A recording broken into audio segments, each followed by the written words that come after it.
channel, please make sure to hit the like button, subscribe button, and comment down below. Let us know what you thought about today's video. Joined once again by Ryan. Say what's up, Ryan. What's up, Ryan? Once again, never disappoints. And in today's video, kind of want to talk about where we stand right now because news hasn't really been there, just a lot of speculation and a lot of updates from San Francisco 49er insiders.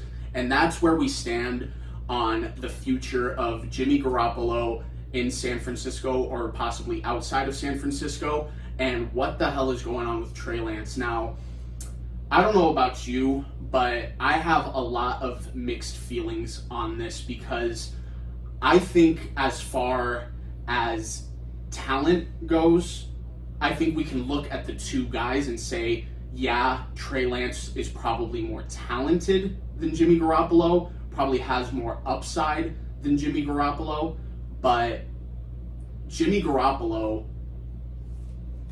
I think, the personnel that's surrounding Jimmy Garoppolo has made him at times look better than he actually is. Big time. But I also think he benefits very, very much so from the Shanahan system. Because say what you want about Kyle Shanahan, I know he has a kind of confusing record given the success that he has had when he's made the playoffs. I mean, one Super Bowl run and made it to the NFC Championship game last year. So when he gets to the playoffs, he's been very successful. It's just a lot of that, ironically enough, has depended on the health of Jimmy Garoppolo. So what do you make of that? I think we focus too much on Shanahan having suffered the best quarterback performance ever in a Super Bowl, Tom Brady, and it's weird to think of that one as like the best. And I think that is the best, and then coupled with the facing who everyone thinks is like the baby goat, and the baby goat just freaking throws from the Tyreek Hill and just opens the floodgates, and suffering that. So there, he's got a bad rap.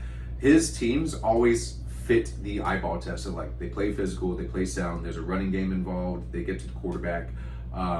Those teams look great. Even in 2017, I was in Mid-Cal during his first season there, and the 49ers were just getting out of the Kaepernick quagmire, the Tom Sula years, gross. And they had like CJ Beathard starting. They had a bunch of just some really shit quarterbacks starting, and they still played physical. I remember they're sitting in a bar for their first win, and I was like, this is like a promising team.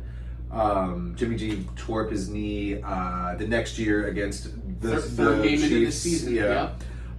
They still played physical. I think he gets a bad rap for the product that he puts on the field.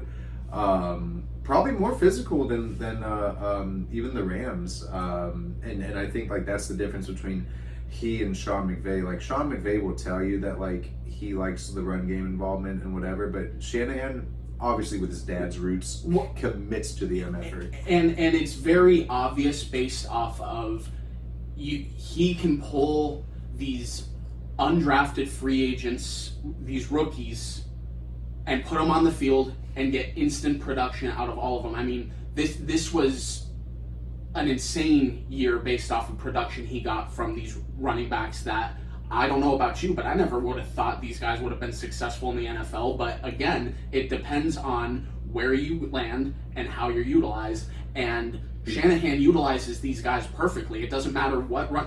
Like he did it in Washington with a bunch of ragtags as well. Terrell Davis was a 6th round draft pick. Yeah, and that's what like everyone talked about. Mike Shanahan, like the zone blocking scheme, and just it produces. I mean, yeah, you have John Elway at the helm and whatever, but it's consistent. I mean, and that Super Bowl run by Atlanta. You know, Matt Ryan, MVP that year. Devontae Freeman was a big part of that team. Huge part of that team. Tevin Coleman, huge part of that team. So it's obvious that he is able to identify the type of personnel he wants to surround his team with to almost perfection. And except for that one big time person who touches the ball every play. And again, you know, it's undeniable that when Jimmy Garoppolo is healthy and you look at not only the wins and losses for the San Francisco 49ers, but the production they are able to put on it from the quarterback position. I know it's very underwhelming if you compare it to these other top tier guys, because we were talking about this earlier. I don't put Jimmy Garoppolo in the superstar category, obviously. I don't put him in the star category, obviously. I put him in the category, though, of he can win you lots of games. He can win you playoff games, but there are a lot of limitations similar to a Baker Mayfield. I know you disagree with this to a certain extent. Baker Mayfield is more talented than Jimmy Garoppolo, but given the results that both of them have put forth when they are on the football field, the results are very similar. I think Kevin Stefanski is a not as good, let's just say that, offensive coordinator as Shanahan. I really love Shanahan as an O-cord, but I think that when you compare Jimmy G to his backups, because of how much money they put other places investing wise, I think that a lot of quarterbacks would love to play for the Shanahan system. 100%. And do you know what's going through my head as we're talking about this is draft night 2021. We were together. The 49ers move up for a third pick. And you know how I get. I get extremely conspiratorial, big picture. Do you think they chose Trey Lance over Mac Jones, who I think Mac Jones would be a little bit of an upgrade over Jimmy G, honest to God?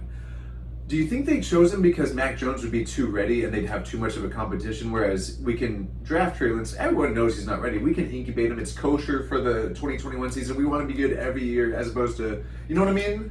So, I do know what you mean, and I don't think that personally. It's really interesting you brought that up, because that was actually going to be the next point of our conversation I wanted to talk about. I think that they viewed Trey Lance versus Mac Jones as, we have Jimmy G for 2 more years if we want him.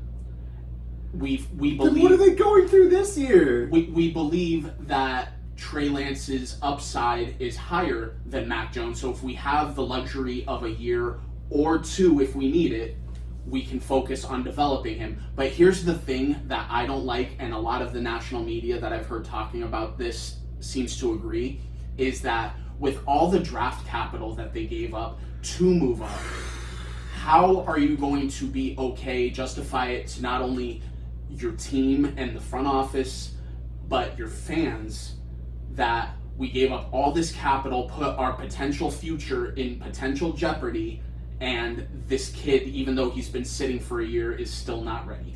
If it's week 1 of the next season, 2022 season, and you had to pick a quarterback to roll with, would you start Trey Lance or Jordan Love?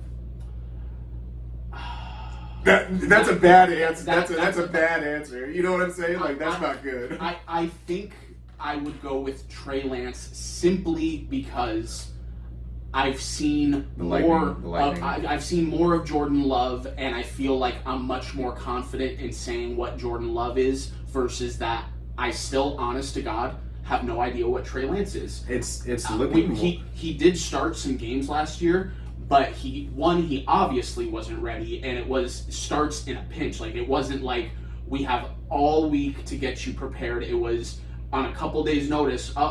Jimmy G messed up his ankle again or something. Again. So it's like, hey, you're going to need to start. And you could tell by the play design, because I remember watching very closely. His first start was against the Arizona Cardinals. So I watched every snap of that game, and the way the plays were designed, it was a lot of QB sneaks. It was a lot exactly, and it was designed to have him not make any risky throws, put himself in jeopardy. So it was clearly he wasn't ready, and he started because they simply had no other option.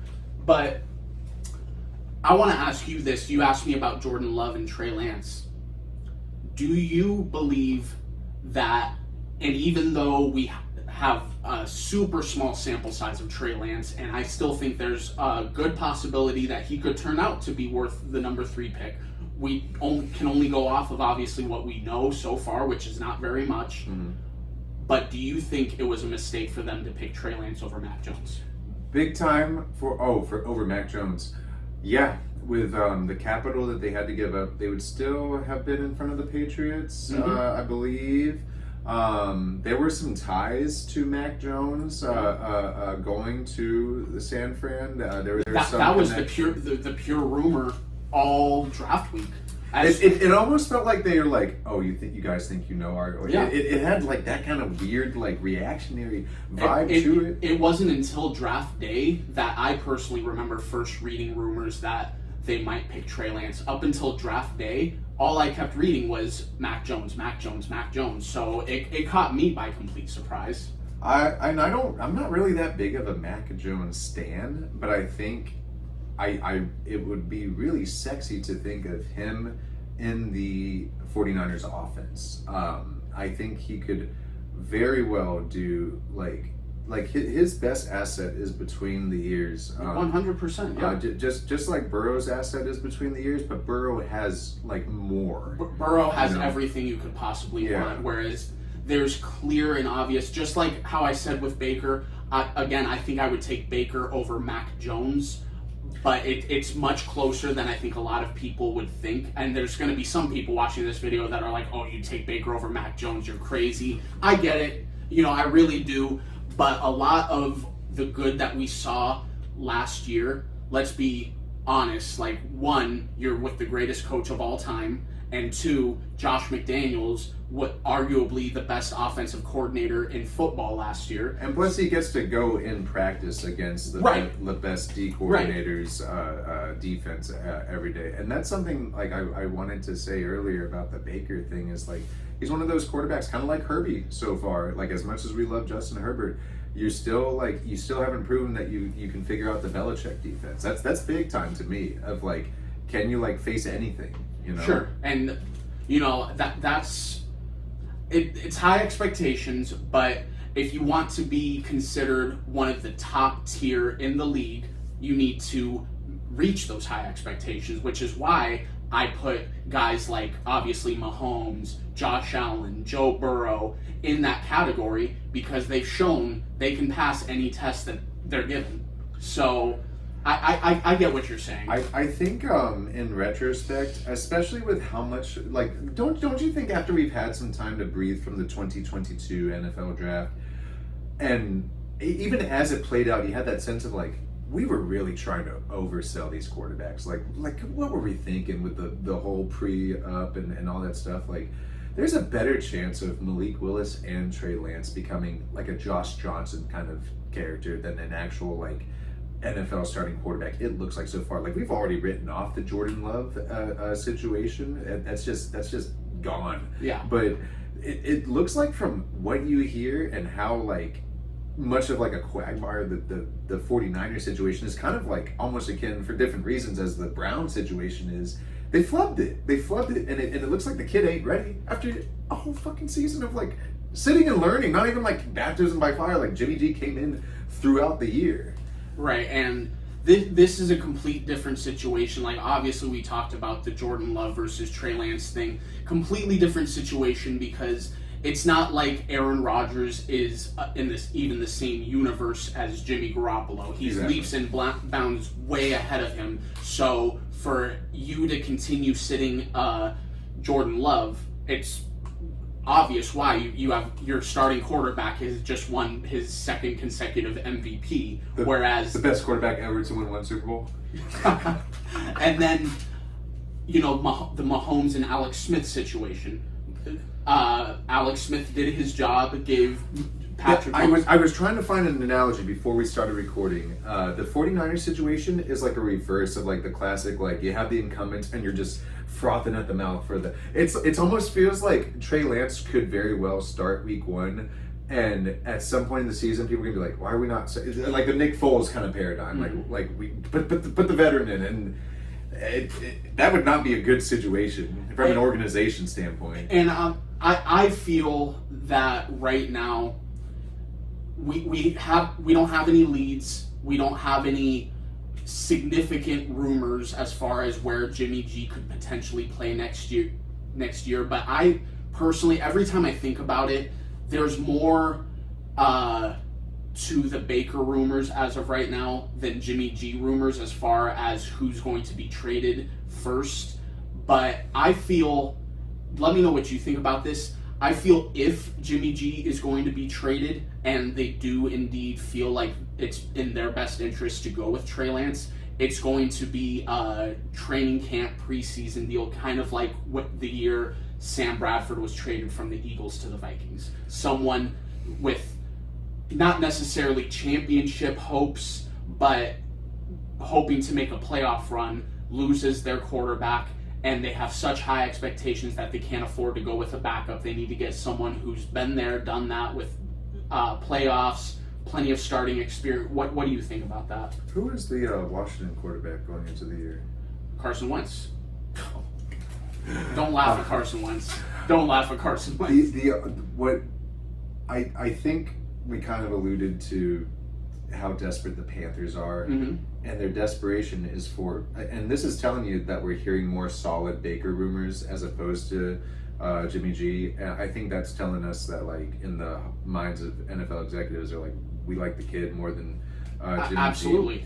It seems like, talking of desperation, that the reason that Jimmy G has not been traded yet is because of his value is way down, because they see the Shanahan system.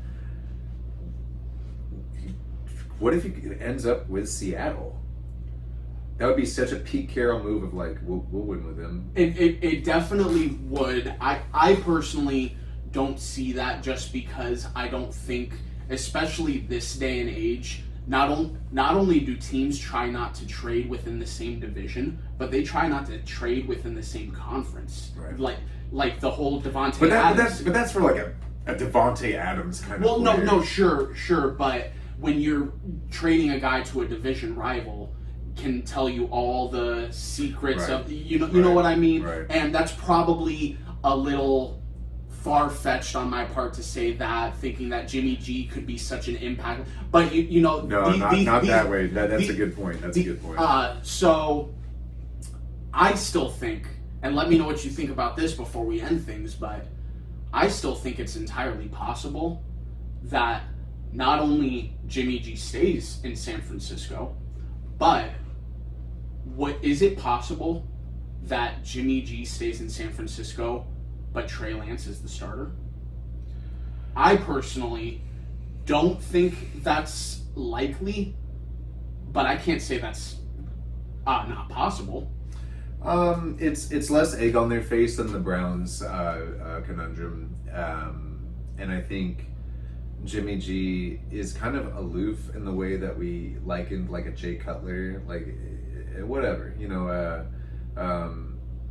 I think he'd be at peace with that, and his body might be better served Trey Lance, like, doing, like, the wear and tear of the regular season, and if needed or called upon, kind of like Drew Bledsoe in the AFC Championship, their first Super Bowl. It could be something like that. Well, that's something that I want to give Jimmy G props to, because you see all these quarterbacks that they see their potential replacement get drafted, and they're very outspoken. Ryan Tannehill just a couple weeks ago made that comment of, it's not my job to be a mentor. When Lamar was drafted, Joe Flacco said, it's not my job to be a mentor. But when Trey Lance was drafted, Jimmy G acted like a professional. Oh, yeah, and so I think he must have learned from the best. Well, clearly not, because the best had Jimmy Garoppolo traded away. But I think he deserves props for that. But to end things, I just want to say, the 49ers just made it to an NFC Championship game, and had that interception happened, it's very possible that the 49ers go to the Super Bowl. Yeah. So, and there hasn't been any significant roster turnover. Wasn't George Kittle banged up toward the end there? Was he banged up last year? Well, George Kittle's been banged up the last couple years. He's missed significant time the last 2 seasons. But even without him, they were playing very well and they were winning games. They're great. They're great. I think so too, and I hate it because I'm a Cardinals fan. I have two teams that are very capable of winning the NFC in my division, and the Cardinals just made the playoffs, and honestly, if I'm saying it right now, it's not looking very good for their chances to go back, but... We'll always have Seattle. Well,